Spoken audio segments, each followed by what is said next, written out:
It is written for red-blooded young Americans, for boys and girls, yes, and for mother and dad, too. For everyone who's young in spirit.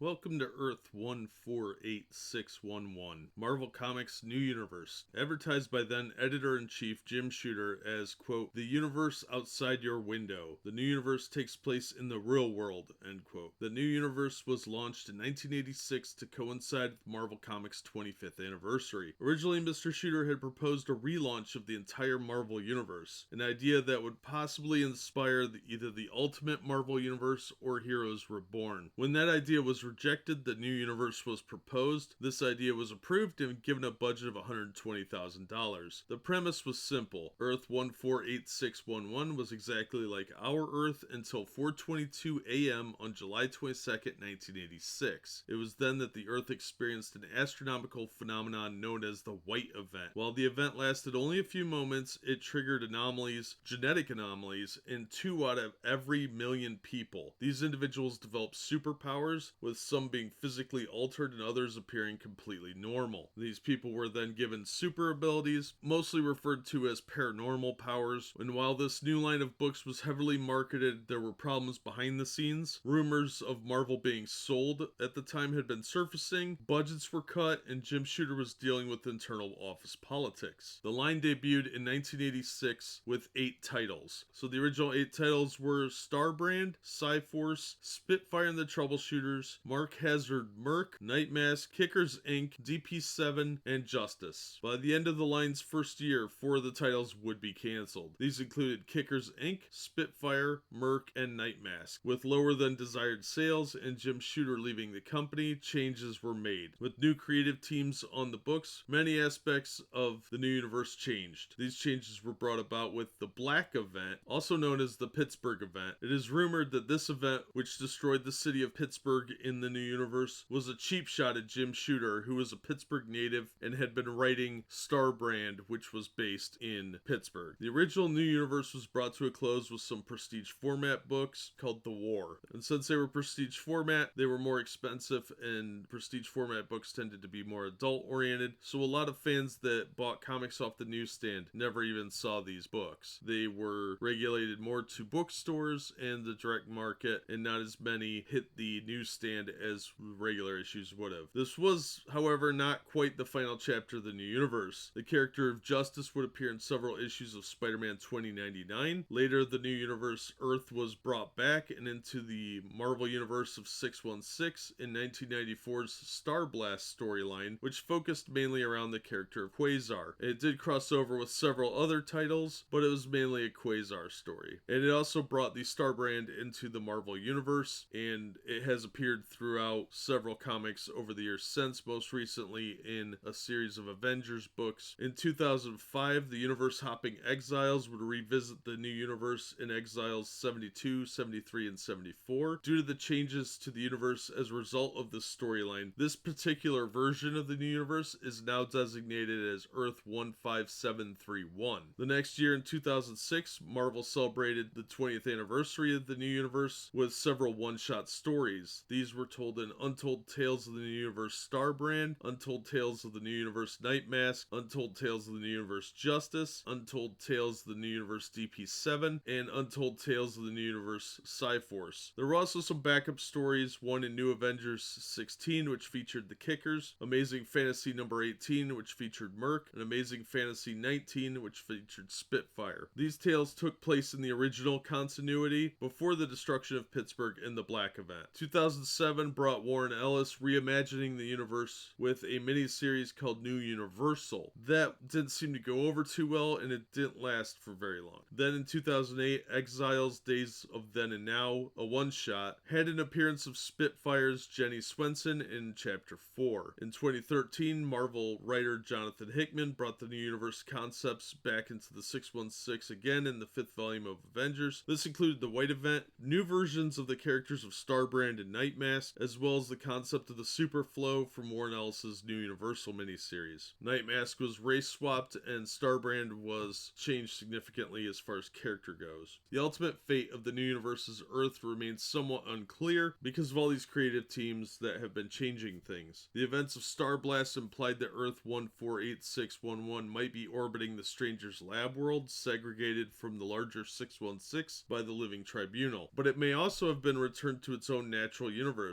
It was also suggested that Earth 148611 was destroyed by an incursion at some unspecified time. This comes from Squadron Supreme Volume 4 Issue 1, where the character of Blur of the Team DP7 appears. Whether this version of Blur is actually from Earth 148611 or another variation of the universe seems to be unclear. The effects of multiverse altering events such as 2015's Secret Wars also need to be considered when looking at the ultimate fate of the universe. Regardless of its current status, the New Universe lives on with the fans that enjoyed the books and in different variations and incarnations of some of the heroes that have since made their way into the 616 and other storylines. Its legacy lies in the concepts and characters that appeared throughout the Marvel Universe since its inception. Perhaps in time, we will once again revisit Earth 148611, but that remains to be seen. Thank you as always for listening. I hope you enjoyed the video. If you did, please give a thumbs up, share it around, and consider subscribing to the channel.